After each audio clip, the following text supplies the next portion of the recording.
je me présente, je m'appelle Harry Augustin, donc fondateur de ParisSynPad.com. Donc aujourd'hui, je vais vous parler un peu de mon parcours, notamment de comment j'ai monté une start-up dans le web et web, application mobile, comment j'ai commencé sans développeur. Donc au préalable, je voudrais juste préciser qu'à Paris, enfin en France de manière générale, le cabinet Altaïd faisait état de manque de à peu près une dizaine de milliers de développeurs pour pouvoir subvenir aux besoins des entreprises.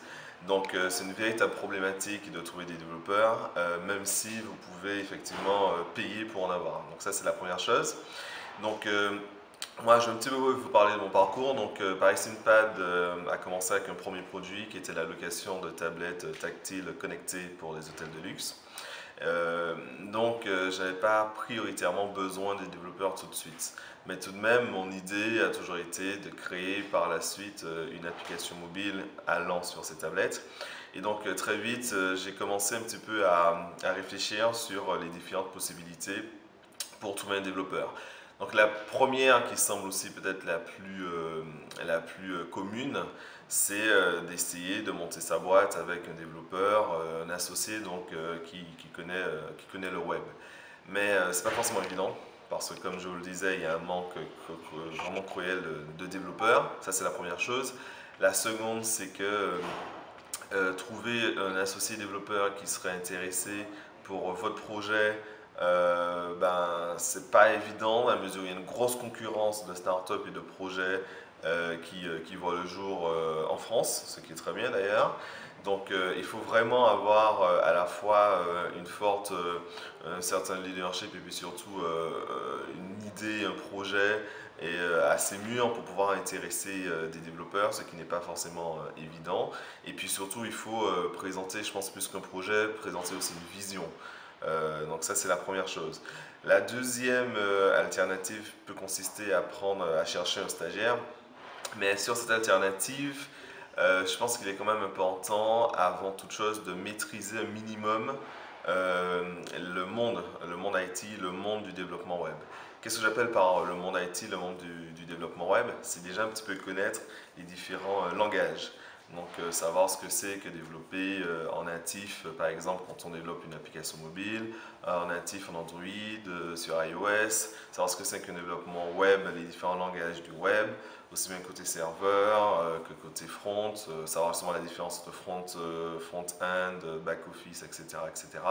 Donc je pense que ce sont quand même des notions qui sont importantes à aborder, à comprendre pour être plus à l'aise déjà dans la définition de ses besoins pour son projet et puis pour savoir quel profil est le plus important, enfin le plus intéressant pour son projet.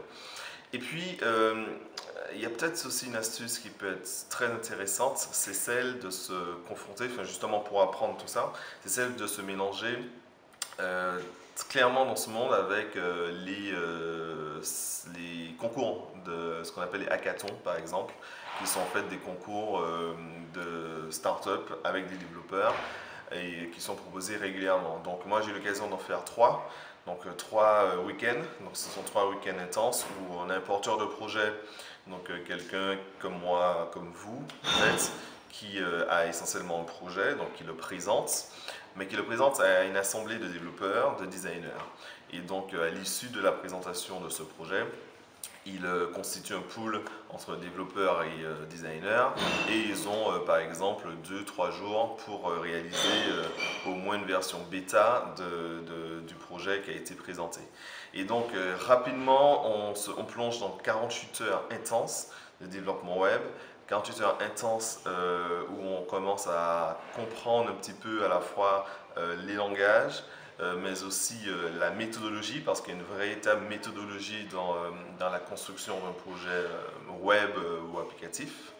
Et donc on rentre vraiment dans cela, on ne comprend pas forcément tout de suite, donc pour être clair, on ne comprend pas forcément tout de suite, mais en tout cas on commence à appréhender. Donc au bout de 2-3 hackathons, ça peut être vraiment intéressant de le faire pour être plus à même de pouvoir par la suite trouver justement ce fameux associé ou stagiaire.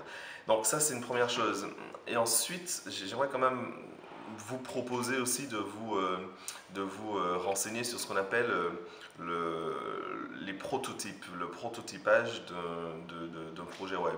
Aujourd'hui, il existe pas mal d'applications de type POP, par exemple POP sur iOS, qui permettent de faire des prototypes d'une interface web, d'une interface applicative par exemple, et qui permettent en fait, j'ai envie de dire juste entre guillemets avec du design, d'avoir un rendu relativement réaliste d'un projet web.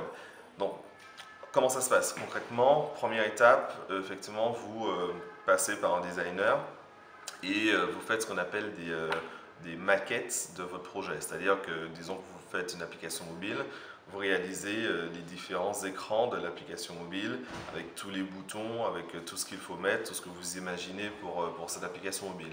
Puis, il est possible avec plusieurs logiciels dont Pop d'animer ces écrans.